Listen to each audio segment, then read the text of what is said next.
नमस्कार जोहार, मैं राजू और आप देख रहे हैं 24 झारखंड न्यूज। चलिए जानते हैं झारखंड की सुबह से लेकर शाम तक की तमाम बड़ी खबरों को। अभी नहीं थमने वाला है बारिश का दौर, कल इन जिलों में भारी बारिश की संभावना। झारखंड के विभिन्न इलाकों में बीते 2 दिनों से जोरदार बारिश हुई है। स्थिति ये रही कि राज्य में शुक्रवार को सभी जिलों को बंद करना पड़ा। मौसम विभाग की माने तो अभी बारिश का दौर नहीं थमने वाला है। 8 अगस्त तक राज्य में बारिश की संभावना जताई गई है। इस दौरान कई इलाकों में भारी बारिश की चेतावनी है। इसे लेकर कई इलाकों में येलो अलर्ट जारी किया गया है। हालांकि बारिश की संभावना लगभग राज्य के सभी जिलों में है। रांची के मौसम विज्ञान केंद्र की माने तो सोमवार को पलामू, गढ़वा और चतरा में भारी बारिश की संभावना है। वहीं 6 अगस्त को भी इन जिलों के अलावा लातेहार, दुमका, देवघर, पाकुड़, गोड्डा, साहिबगंज और पाकुड़ में जोरदार वर्षा के आसार है। 7 और 8 अगस्त को लोहरदगा, गुमला और सिमडेगा में भारी वर्षा को लेकर अलर्ट जारी किया गया है। अगस्त की शुरुआत में हुई बारिश के कारण किसानों के चेहरे खिल गए हैं। वहीं बारिश की कमी झेल रहे झारखंड के कई जिलों में सामान्य से अधिक बारिश हो गई है। राज्य में अब तक जितनी बारिश होनी चाहिए थी उससे सिर्फ 19% कम रही है। वहीं मौसम केंद्र 20% तक कम या अधिक बारिश को सामान्य श्रेणी में रखता है। राजधानी सहित कई जिलों में सामान्य से अधिक बारिश हो गई है। जाम से मुक्त होगी राजधानी रांची। ऑटो के लिए चिन्हित किए गए 17 रूट दूसरे रूट पर गए तो लगेगा 10,000 जुर्माना। राजधानी रांची में जाम की समस्या को देखते हुए दक्षिणी छोटानागपुर प्रादेशिक परिवहन प्राधिकार ने पूरे शहर को 4 जोन में बांटा है। इन 4 जोन में 17 रूट चिन्हित किए गए हैं। शहर के रजिस्टर्ड ऑटो को चिन्हित 17 रूट में से किसी एक रूट पर ही चलना होगा। इस संबंध में प्राधिकार की ओर से आम सूचना जारी की गई है। इसमें सभी ऑटो चालक से कहा गया कि वे 19 अगस्त तक क्षेत्रीय परिवहन प्राधिकार में आवेदन देकर अपने रूट का चयन कर ले। 19 अगस्त तक आवेदन नहीं देने वाले ऑटो चालक से कहा गया कि अगर वे राजधानी रांची की इन 17 रूटों में से किसी एक रूट का चयन नहीं करते हैं तो उनके ओनर बुक में जो पता दर्ज होगा उसी के आधार पर उन्हें रूट आवंटित कर दिया जाएगा। ऑटो चालकों से कहा गया कि उन्हें भी अब ड्रेस कोड का पालन करना होगा। इसके तहत उन्हें अब खाकी वर्दी पहननी होगी। चिन्हित रूट को छोड़कर अगर कोई ऑटो चालक दूसरे रूट में वाहन चलाता है तो ऐसे ऑटो चालक पर 10,000 रुपये जुर्माना लगाया जाएगा। जेटेट परीक्षा में शामिल होने के लिए 70,000 विद्यार्थियों ने किया था आवेदन। जाने कब जारी होगा सिलेबस। झारखंड शिक्षक पात्रता परीक्षा जेटेट के लिए आवेदन 22 अगस्त तक जमा होगा। आवेदन जमा करने की प्रक्रिया 23 जुलाई को शुरू हुई थी। परीक्षा में शामिल होने के लिए अब तक 70,000 विद्यार्थियों ने आवेदन जमा किए हैं। राज्य में 7 साल बाद शिक्षक पात्रता परीक्षा हो रही है।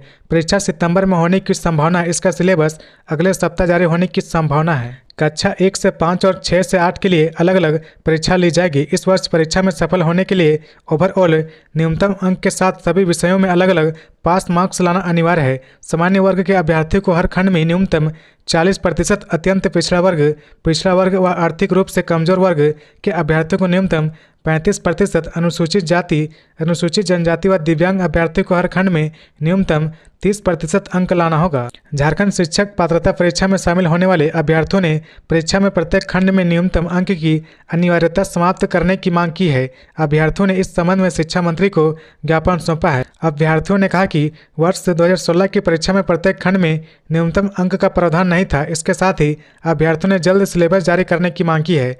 राज्य के प्राथमिक व मध्य विद्यालय में 665 शिक्षकों का अंतर जिला स्थानांतरण किया गया है। स्कूली शिक्षा एवं साक्षरता विभाग द्वारा जारी पत्र में कहा गया कि स्थानांतरित शिक्षकों की वरीयता 9 पदस्थापित जिला में पूर्व से उस वेतनमान ग्रेड में कार्यरत शिक्षकों से नीचे होगा। 9 पदस्थापित जिला में समान वेतनमान ग्रेड वाले शिक्षकों की वरीयता योगदान की तिथि से निर्धारित होगी। विभागीय आदेश निर्गत होने के 10 दिनों के अंदर संबंधित शिक्षक को स्थानांतरित जिला से विरमित होने की प्रत्याशा में योगदान आवेदन जमा करना अनिवार्य होगा।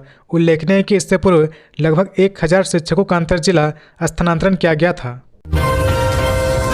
50 लाख महिलाओं को मिलेगा झारखंड मुख्यमंत्री मैया सम्मान योजना का लाभ। पहले दिन आए इतने आवेदन।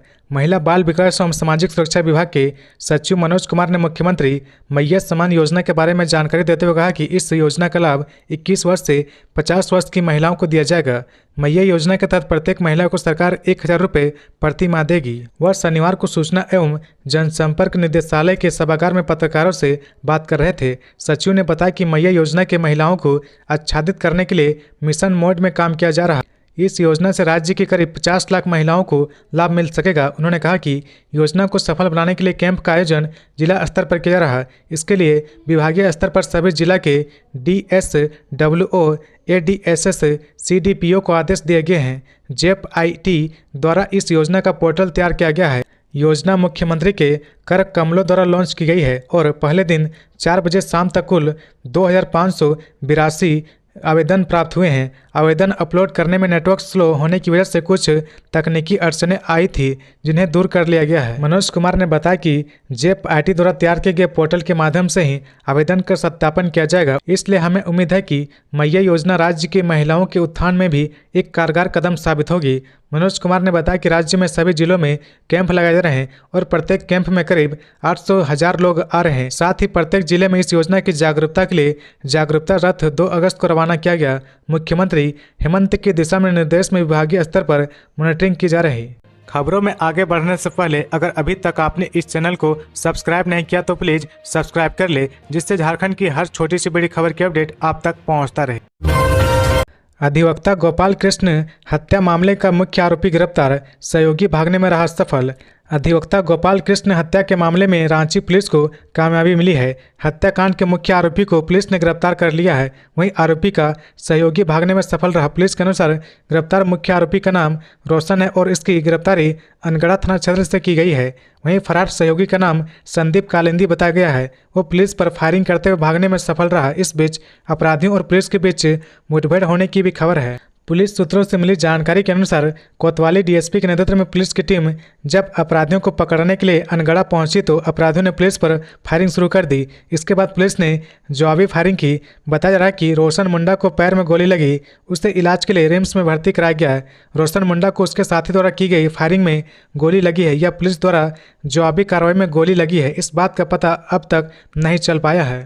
वहीं अपराधियों की गिरफ्तारी में कोतवाली DSP प्रकाश रॉय की भूमिका बहुत ही अहम रही। बता दें कि रांची सिविल कोर्ट के एडवोकेट गोपाल कृष्ण का शुक्रवार की सुबह चाकू मारकर हत्या कर दिया गया था। गिरफ्तार अपराधी रोशन ने पुलिस को दिए बयान में बताया कि कुछ दिन पहले मृतक अधिवक्ता गोपाल कृष्ण ने उसके साथ मामूली बात पर मारपीट की थी। बताया कि अधिवक्ता पूजा करने मंदिर जा रहे थे, उसी समय वह उनसे टकरा गया। इससे गोपाल कृष्ण गुस्सा होकर उसके साथ मारपीट की। इसके कुछ ही देर बाद उसने गोपाल कृष्ण की चाकू से गोद कर हत्या कर दी। ये पूरी वारदात को गोपाल कृष्ण के घर के सामने की अंजाम दिया गया है। हालांकि पुलिस उससे लगातार पूछताछ कर रही। झारखंड में 10वीं पास इस सरकारी नौकरी के लिए आवेदन प्रक्रिया शुरू। आवेदन की अंतिम तिथि 31 अगस्त है। झारखंड क्षेत्रीय कार्यकर्ता प्रतियोगिता परीक्षा 2024 के माध्यम से 510 पदों पर नियुक्ति की जाएगी।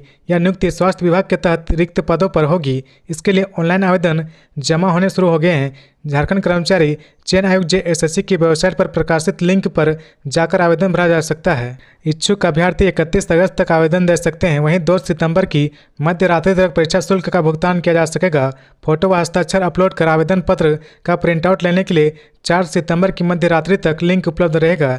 6 सितंबर से 8 सितंबर की मध्य रात्रि तक ऑनलाइन आवेदन पत्र में अभ्यर्थी का नाम, जन्मतिथि, ईमेल ID एवं मोबाइल नंबर को छोड़कर किसी भी अशुद्ध प्रविष्टि को संशोधित करने के लिए पुनः लिंक उपलब्ध कराया जाएगा। परीक्षा शुल्क 100 रुपये है। झारखंड राज्य की अनुसूचित जनजाति व अनुसूचित जाति के अभ्यर्थियों के लिए परीक्षा शुल्क 50 रुपये है। झारखंड के 40% अथवा इससे अधिक निःशक्तता वाले अभ्यर्थियों को परीक्षा शुल्क में छूट अनुमान्य है। JSSC द्वारा CBT मोड यानी कंप्यूटर आधारित परीक्षा ली जाएगी। परीक्षा 1 चरण में होगी। परीक्षा में सभी प्रश्न वस्तुनिष्ठ व बहुवैकल्पिक उत्तर युक्त होंगे। एक प्रश्न का पूर्ण अंक 3 होगा।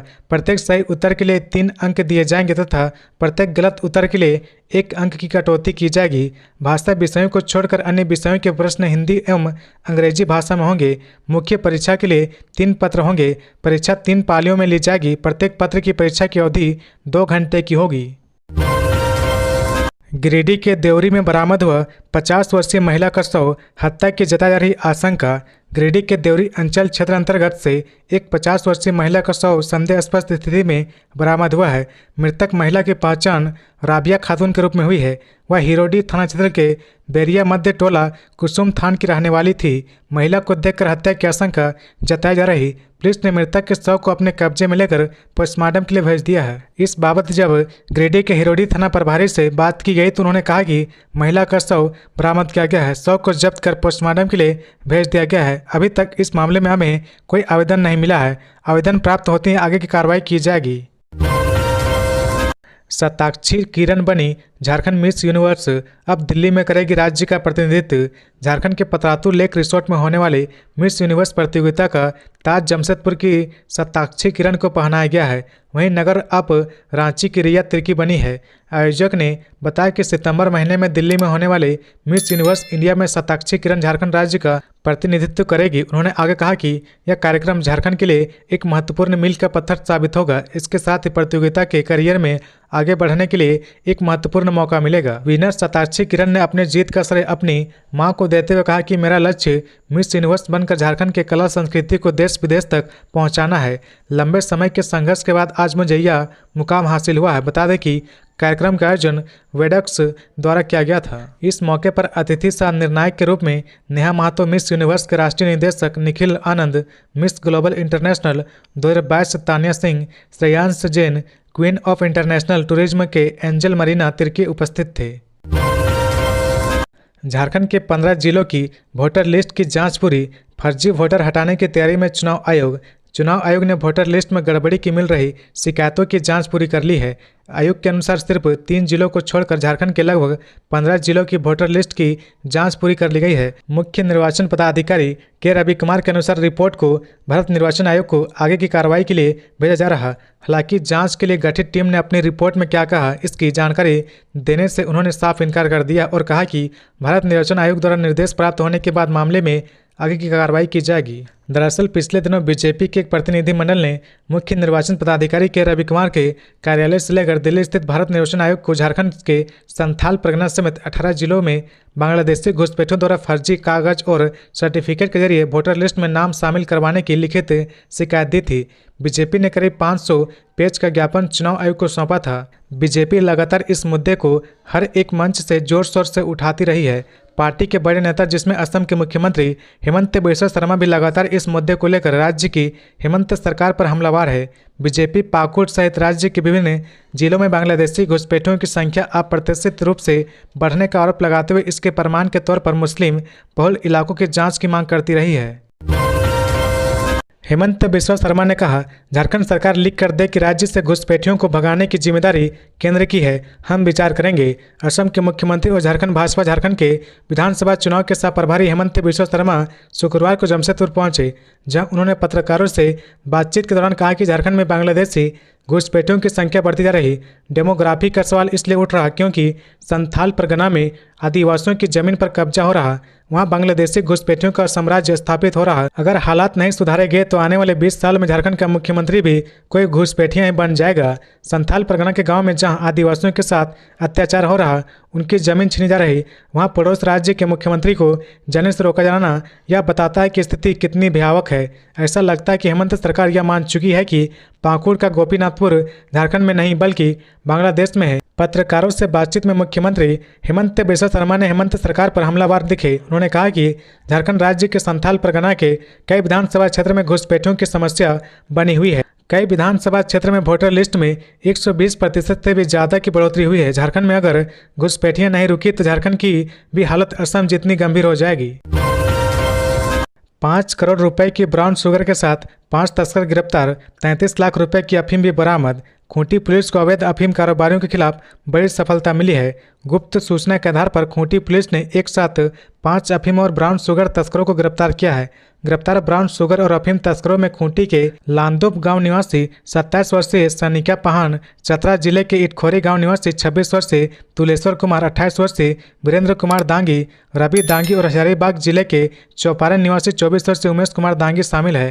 पुलिस ने तस्करों के पास से 4 करोड़ 95 लाख रुपए मूल्य का 2 kilo 475 gram brown sugar, 33 lakh 20 हजार मूल्य का 6 किलो 640 ग्राम अफीम, 15 लाख 1400 रुपये नकद, 5 पीस मोबाइल, 1 क्रेटा कार और ब्राउन शुगर बनाने में प्रयुक्त होने वाली दर्जनों सामग्री बरामद की गई है। डीएसपी वरुण रजक ने गिरफ्तारी का खुलासा करते हुए बताया कि एसपी अमन कुमार को गुप्त सूचना मिली थी कि अड़की थाना क्षेत्र अंतर्गत हुंड के पास अफीम की खरीद बिक्री होने वाली है। इस सूचना के आधार पर एसपी के निर्देश पर डीएसपी वरुण रजक के नेतृत्व में छापेमारी टीम का गठन किया गया। छापेमारी की टीम तमाड़ मुख्य मार्ग पर हुंड के पास पहुंची और अफीम तस्करों के गाड़ी का इंतजार करने लगे। कुछ ही देर में अफीम तस्कर 4 पहिया वाहन के पास आकर बातचीत करने लगे।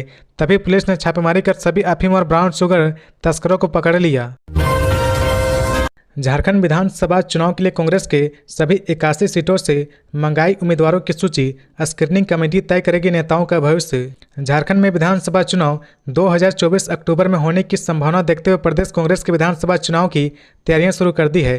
कांग्रेस के राष्ट्रीय अध्यक्ष मल्लिकार्जुन खड़गे ने झारखंड विधानसभा चुनाव के लिए 3 सदस्यीय स्क्रीनिंग कमेटी का गठन कर दिया है। इसके अलावा राज्य के सभी जिले के कांग्रेस जिला अध्यक्षों से अपने अपने जिलों के विधानसभा सीट से संभावित योग्य उम्मीदवारों के नामों की सूची भी मांगी गई है। कांग्रेस के प्रदेश महासचिव राकेश सिन्हा ने कहा कि विधानसभा चुनाव के लिए प्रत्याशी चयन की प्रक्रिया पूरी तरह पारदर्शी तरीके से होता है। सभी कांग्रेस जिला अध्यक्षों से अपने अपने क्षेत्र के सुयोग्य उम्मीदवारों की सूची प्रदेश कांग्रेस कमेटी पीसीसी को समर्पित की जाती है। प्रदेश कांग्रेस कमेटी द्वारा उन नामों में से सर्वश्रेष्ठ नामों को छांटकर स्क्रीनिंग कमेटी को भेज दी जाती है। इसके बाद एक एक नाम पर स्क्रीनिंग कमेटी के अध्यक्ष, सदस्य, प्रदेश प्रभारी, प्रदेश अध्यक्ष चर्चा करते हैं और फिर उम्मीदवार का नाम फाइनल किया जाता है, जो कांग्रेस वर्किंग कमेटी को भेज दिया जाता है। प्रदेश महासचिव राकेश सिन्हा ने कहा कि स्क्रीनिंग कमेटी के गठन के साथ ही उम्मीदवारों के चयन की प्रक्रिया शुरू हो गई है। झारखंड प्रदेश कांग्रेस के महासचिव राकेश सिन्हा कहते हैं कि विधायक हो या पार्टी पदाधिकारी या फिर आम कार्यकर्ता, सभी को इस कसौटी पर परखा जाएगा। कांग्रेस पार्टी का विधानसभा टिकट पाने की इच्छा रखने वाले नेताओं ने जनता से कितना संवाद कायम किया है, जन मुद्दों और जनता से जुड़ी समस्याओं को लेकर वह कितने मुखर अपने क्षेत्र में रहे, विधायक बनने की इच्छा रखने वाले नेताओं का बूथ मैनेजमेंट कैसा है और संगठन में उनका क्या योगदान है, इन सब कसौटी पर उम्मीदवार को परखा जाएगा। रांची रेल डिवीजन से चलने वाली इन ट्रेनों में बढ़ाए जाएंगे जनरल बोगी। रेल मंत्रालय आने वाले दिनों में कई ट्रेनों में जनरल बोगी सामान्य डिब्बे की संख्या बढ़ाएगा। इसके तहत रांची रेल डिवीजन से चलने वाली 24 ट्रेनों के सामान्य डिब्बे बढ़ाए जाएंगे। ट्रेन संख्या 13,425 मालदा टाउन सूरत एक्सप्रेस में 2 की जगह 4 सामान्य डिब्बे 26 अक्टूबर से व ट्रेन संख्या 13,426 सूरत मालदा टाउन में 2 की जगह 4 डिब्बे 28 अक्टूबर से बढ़ाए जाएंगे। नदी की तेज धार में बही 3 बच्चियां, 2 की बची जान, 1 लड़की लापता। चतरा जिले के टंडवा थाना क्षेत्र के चुंदरू बड़की नदी में शनिवार को बड़ा हादसा हुआ। नदी की तेज धार में 3 लड़कियां बह गई। हालांकि 2 लड़कियों ने किसी तरह हाथ पैर मारकर अपनी जान बचा ली, लेकिन एक लड़की खुद को संभाल नहीं सकी और नदी की तेज धार में बह गई। अब तक उनका कुछ पता नहीं चल सका है। लापता बच्ची चट्टी गाड़ी लोग गांव निवासी प्रेम भूया की 12 वर्षीय पुत्री बाला कुमारी है। फिलहाल लापता बच्ची की खोजबीन जारी है। ग्रामीण से मिली जानकारी के अनुसार चट्टी गाड़ी लोग निवासी 3 बच्चियां जंगली फुटका निकालने के लिए चुंदरू बड़की नदी के सीमांत पर स्थित जंगल में गई थी। वहां से लौटने के क्रम में नदी किनारे की मिट्टी अचानक धंस गई, जिससे अचानक तीनों बच्चियां नदी के तेज धार में बहने लगी। नदी की तेज धार में बह रही 2 बच्चियों ने संभल कर नदी के छोर पर स्थित झाड़ी को पकड़कर अपनी जान बचा ली। वहीं एक बच्ची नदी में डूब गई। ईवीएम एवं वीवीपैट का प्रथम स्तरीय निरीक्षण। भारतीय निर्वाचन आयोग के पदाधिकारी भी रहे मौजूद। आगामी विधानसभा चुनाव की तैयारियों को लेकर मुख्य निर्वाचन पदाधिकारी के रवि कुमार की अध्यक्षता में सभी जिलों के जिला निर्वाचन पदाधिकारी, उप निर्वाचन पदाधिकारी एवं FLC सुपरवाइजर के लिए ईवीएम एवं वीवीपैट के प्रथम स्तरीय निरीक्षण के लिए शनिवार को कृष्ण लोक प्रशासन संस्थान में 1 दिवसीय कार्यशाला का आयोजन किया गया। मुख्य निर्वाचन पदाधिकारी के रवि कुमार की कार्यशाला में भाग लेने वाले पदाधिकारियों को संबोधित करते हुए कहा कि इसका मुख्य उद्देश्य पदाधिकारियों को ईवीएम एवं वीवीपैट से संबंधित सभी प्रोटोकॉल से अवगत कराना है, जिससे विधानसभा चुनाव के दौरान किसी प्रकार के संशय की स्थिति उत्पन्न न हो। उन्होंने कहा कि ईवीएम एवं वीवीपैट में रखरखाव के दौरान स्ट्रांग रूम की सुरक्षा एवं राजनीतिक दलों के साथ संवाद स्थापित करना महत्वपूर्ण कार्य है। इसके साथ ही भारत निर्वाचन आयोग द्वारा स्ट्रांग रूम की सुरक्षा के कुछ मानक तय किए गए हैं, उनका अनुपालन सुरक्षित करना अनिवार्य है। कार्यशाला में पदाधिकारियों को ईवीएम एवं वीवीपैट की तकनीकी और प्रशासनिक सुरक्षा, प्रथम स्तरीय निरीक्षण की प्रक्रिया एवं डाटा क्लियरिंग सत्र का आयोजन किया गया। इन सत्रों में विशेषज्ञों द्वारा PPT के माध्यम से बिंदुवार प्रशिक्षण दिया गया। देवघर में बाबा बैद्यनाथ से पहले मां काली की पूजा की है परंपरा। नाचते झूमते बाबा नगरी पहुंच रहे कांवरिया। 12 ज्योतिर्लिंगों में बाबा बैद्यनाथ ज्योतिर्लिंग की महत्ता अलग है। यहां पर बाबा माता सती के साथ विराजमान है। यहाँ बाबा से पहले सती की पूजा की प्रधानता है। मान्यता है कि बाबा के साथ शक्ति की पूजा करने से यहाँ बाबा की कृपा और शक्ति से ऊर्जा दोनों की प्राप्ति होती है। कोरोना के बाद पहली बार श्रवणी मेला पूरी तरह से परवान पर है, इसलिए कांवरिया बाबा के अलावा मां पार्वती और काली के मंदिर में पूजा करना नहीं भूलते हैं। इसका जिक्र सुल्तानगंज में जल संकल्प के दौरान भी किया जाता है। जल संकल्प के दौरान बाबा बैद्यनाथ, भैरव एवं काली का उच्चारण होता है। बाबा मंदिर में कांवरिया बाबा की पूजा अर्चना करने के बाद माता के मंदिर में जलार्पण करने के लिए कतार में घंटों खड़े रहते हैं। इसका मुख्य कारण यही है। उसके बाद मां काली के मंदिर में भी कांवरियों की काफ़ी भीड़ होती है। इसका उदाहरण बाबा मंदिर में हर दिन देखने को मिलता है। चली आ रही परंपरा के अनुसार बाबा मंदिर का पट खुलने से पूर्व शक्ति की मंदिर मां काली का पट खोला जाता है। सबसे पहले यहाँ पूजा होती है, तब बाबा का पट खोलकर पूजा करने की परंपरा का निर्वहन किया जाता है।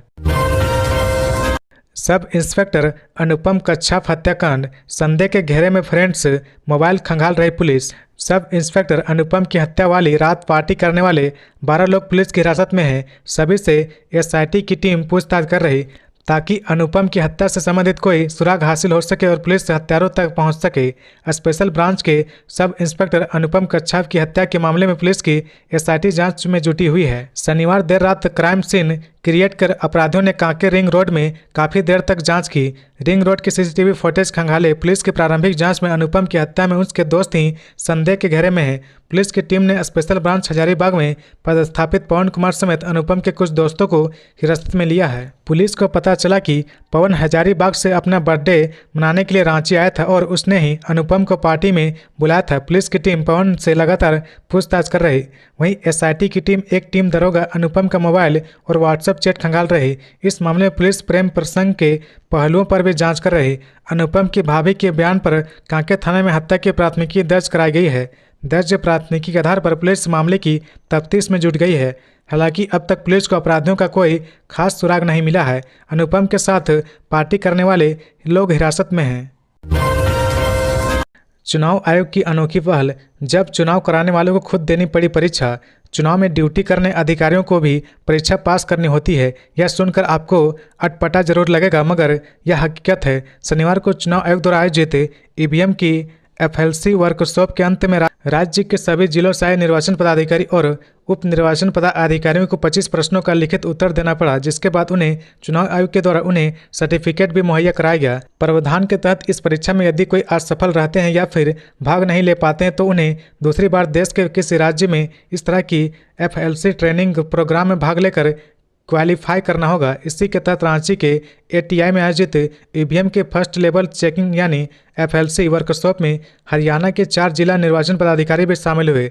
दरअसल झारखंड में आने वाले समय में संभावित विधानसभा चुनाव को लेकर यह कवायद चुनाव आयोग द्वारा शनिवार 3 अगस्त को की गई, जिसमें भारत निर्वाचन आयोग के पदाधिकारी के अलावा मुख्य निर्वाचन पदाधिकारी सहित कई पदाधिकारी मौजूद थे। दिन भर चले इस कार्यशाला में पदाधिकारी को ईवीएम, वीवीपैट की तकनीकी और प्रशासनिक सुरक्षा, प्रथम स्तरीय निरीक्षण की प्रक्रिया और इससे संबंधित किसी तरह के जिज्ञासा को समाधान करने का प्रयास किया गया। कई सत्रों में आयोजित इस कार्यशाला में विशेषज्ञों द्वारा विस्तार से ईवीएम एवं वीवीपैट के रख रखाव के दौरान स्ट्रांग रूम की सुरक्षा एवं राजनीतिक दलों के साथ संवाद स्थापित करने पर चर्चा की गई।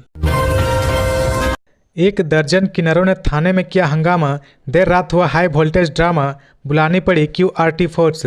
बागबेड़ा थाना में शुक्रवार की देर रात किन्नरों ने जमकर हंगामा किया। किन्नरों ने थाना में रखे गमलों को तोड़ दिया, वाहनों को भी क्षतिग्रस्त कर दिया। थाना के सिरिस्ता में घुसकर पुलिस के साथ हाथापाई की। बीच बचाव कर रहे जुग सलाई थाना प्रभारी नित्यानंद प्रसाद समेत आरक्षित तेजू राम और चालक गणेश पात्रों घायल हो गए। पुलिस के अनुसार किन्नर गलत काम कर रहे थे। रोकने पर दर्जनों किन्नरों ने थाने में आकर हंगामा किया। शुक्रवार रात करीब 4 घंटे तक बागबेड़ा थाना परिसर में हंगामा चला। हंगामा को देख जुगसलाई परसुडी थाना प्रभारी दल बल के साथ पहुंचे। क्यूआरटी फोर्स की भी तैनाती कर दी गई है। बावजूद इसके किन्नरों को शांत करना पुलिस के लिए मुश्किल हो रहा था। मामला बिगड़ने पर पुलिस ने किन्नरों की पिटाई कर दी, जिसमें 3 किन्नर सोनू किन्नर, शिल्पी किन्नर और पूजा किन्नर घायल हो गए। सोनू किन्नर के सिर में चोट लगी है। शनिवार को तड़के करीब 4 बजे मामला शांत हुआ, जिसके बाद किन्नर वापस लौटे।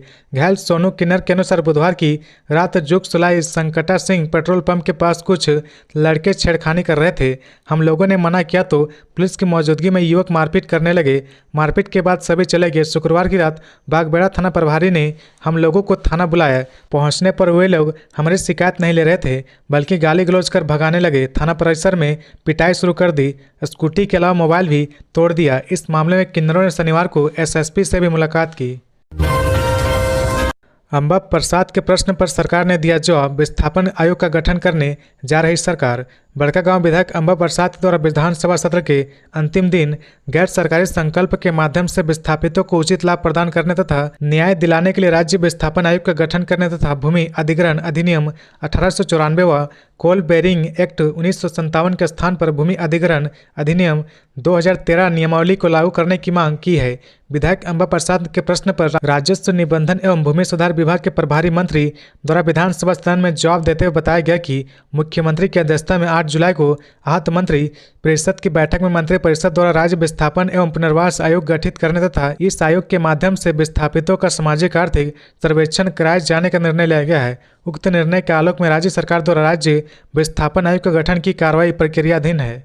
वहीं इससे पूर्व भी बड़कागांव विधायक अंबा प्रसाद ने राज्य के मुख्यमंत्री हेमंत सोरेन से मुलाकात कर राज्य के विस्थापन आयोग का गठन करने, हजारीबाग होमगार्ड अभ्यर्थियों की नियुक्ति प्रक्रिया पूर्ण करने के लिए आवश्यक दिशा निर्देश देने, कृषक मित्रों के मानदेय वृद्धि व बड़कागांव के विस्थापितों को मिलने वाली एनक्यूटी दर को बढ़ाने के लिए अनुरोध किया था। इस संबंध में विधायक अंबा प्रसाद ने बताया कि उक्त सभी मामले को लेकर मैं पहले भी मुख्यमंत्री से मिली हूं और प्रभावित लोग अक्सर मेरे आवास पर इन मामलों को लेकर आते रहते हैं। विधायक ने कहा कि मुख्यमंत्री से मिलकर उन्हें सभी बातों को अवगत कराई है। मुझे आश्वस्त किया गया कि इनकी समस्या का निराकरण जल्द होगा। तो ये थी आज की झारखंड की टॉप बड़ी खबरें। इसी तरह झारखंड की हर छोटी सी बड़ी खबर देखने के लिए आप हमारे चैनल 24 झारखंड न्यूज को सब्सक्राइब करके बेल आइकन प्रेस कर ले, जिससे झारखंड की हर छोटी सी बड़ी खबर की अपडेट आप तक पहुंचता रहे। तो आज के लिए बस इतना ही। हमें दीजिए इजाजत, फिर मिलते हैं नेक्स्ट न्यूज में।